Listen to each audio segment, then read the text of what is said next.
swearing-in ceremony of the 50th student member of the Board of Education of Anne Arundel County, Eric Lynn of Severna Park High School. I want to take just a minute to introduce some distinguished guests who have joined us this morning. First of all, Eric. Next, we're pleased to be joined by members of our Board of Education, President Joanna Tobin, Vice President Robert Silkworth, and board members Gloria Dent, Melissa Ellis, Michelle Corkadell, and our current student board member, Zachary McGrath. Superintendent Dr. Mark Bedell could not be here today, but we're pleased to have Deputy Superintendent Monique Jackson with us. And here to officiate this morning's ceremony, Clerk of the Circuit Court, Scott Poyer.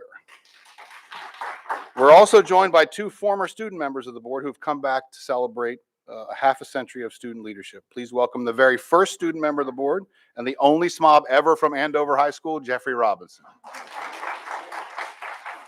And also with us, 1994-95 student member of the board and the only person ever to be a student and an adult member of the board, Terry Gillen from North County High School. Thank you all for being here. Anne Arundel County Public Schools is proud and honored to continue to be the only local school system in the country with a student board member who has full voting rights. It was 1974 when Mr. Robinson became the first student member to sit on this board, and while he served in an advisory capacity, he began what has been an outstanding legacy of student service and advocacy. So it's only appropriate we begin today by hearing some brief remarks from Mr. Robinson.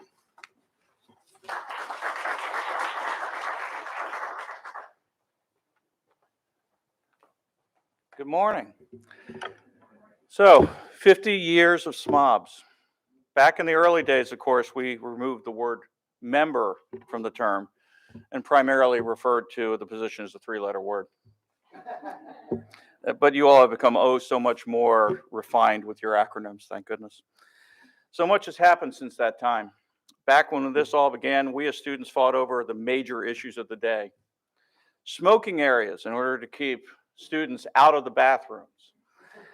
Defining students' rights and responsibilities, which had to be reduced to a very formally printed, board-approved document. And then we struggled to provide driver's ed to all students as part of the normal curriculum. Of course, there were some other major issues going on at that time. We had Richard Nixon, Watergate. We had a gas crisis. We had runaway inflation. We had nuclear politics in the Middle East.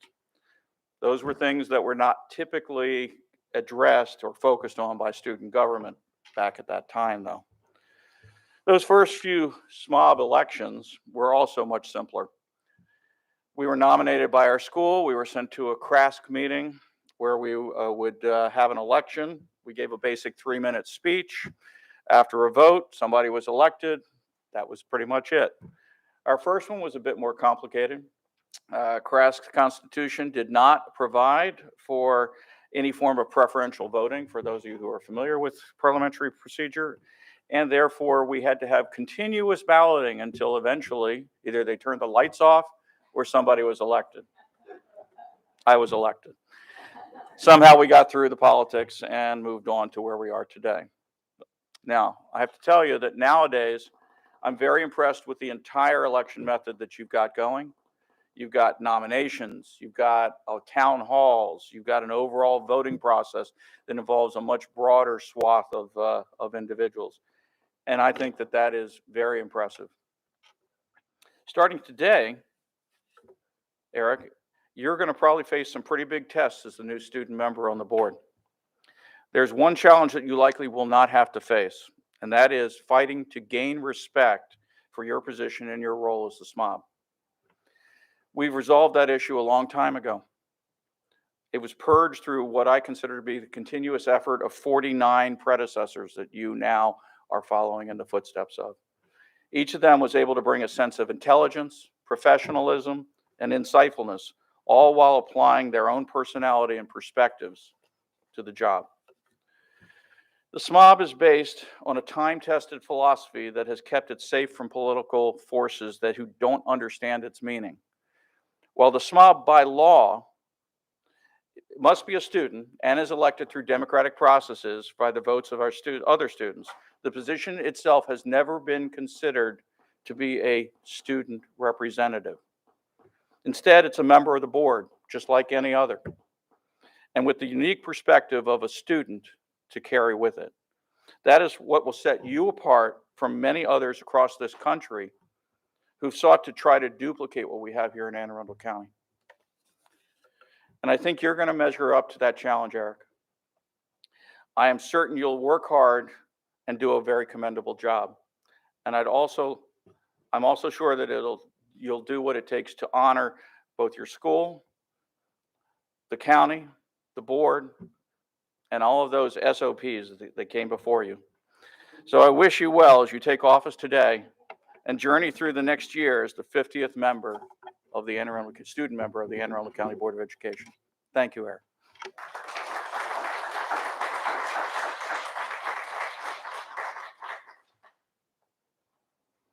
Thank you, Mr. Robinson, for being here today and for those words. At this time, I'd like to ask Mr. Poyer and Eric to come up and we'll do the oath of office.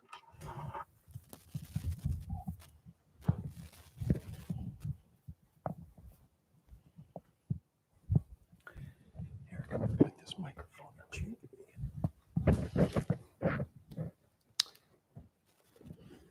Sir, if you will raise your right hand and repeat after me.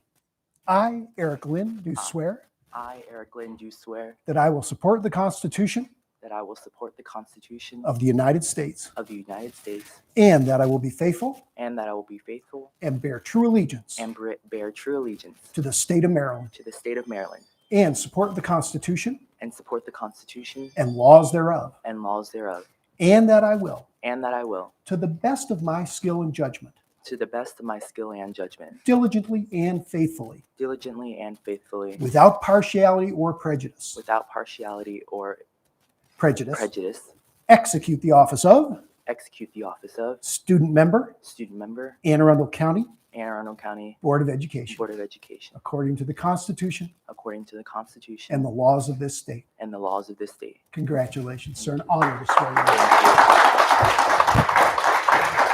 you. And ladies and gentlemen, I'll ask Mr. Lynn to sign the test book for Anne Arundel County, which goes back to 1647. Every elected and appointed official in the county who's taken the oath of office. And today's date is the 29th.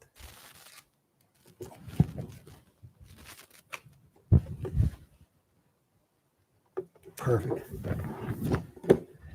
An honor, sir. Ladies and gentlemen, the 50th student member of the board of Anne Arundel County, Eric Lynn.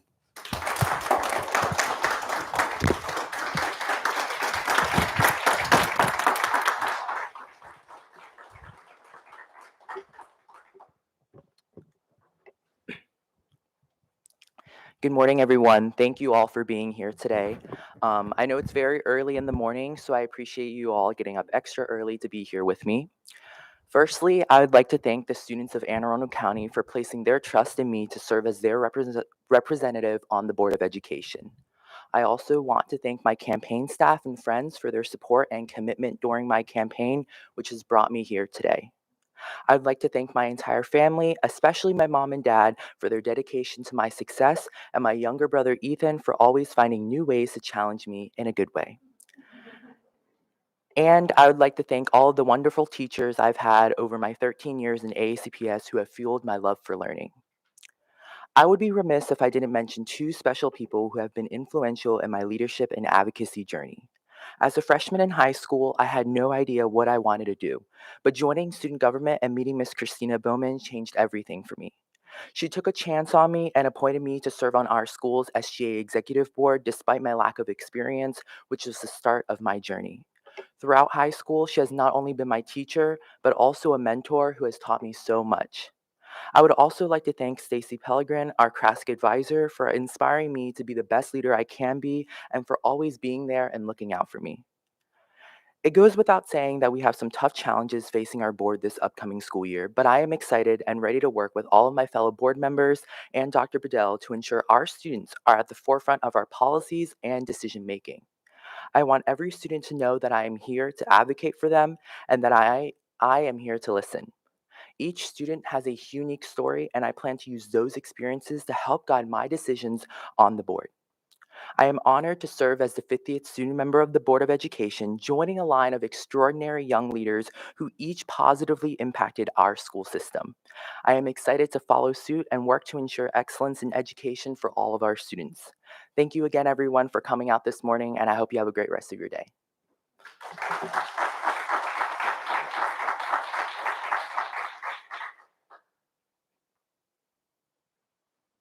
Congratulations again, Eric. We all look very much forward to working with you. Ladies and gentlemen, that concludes this morning's ceremony, and I ask you if you please join Eric in the lobby for some photographs. Thank you.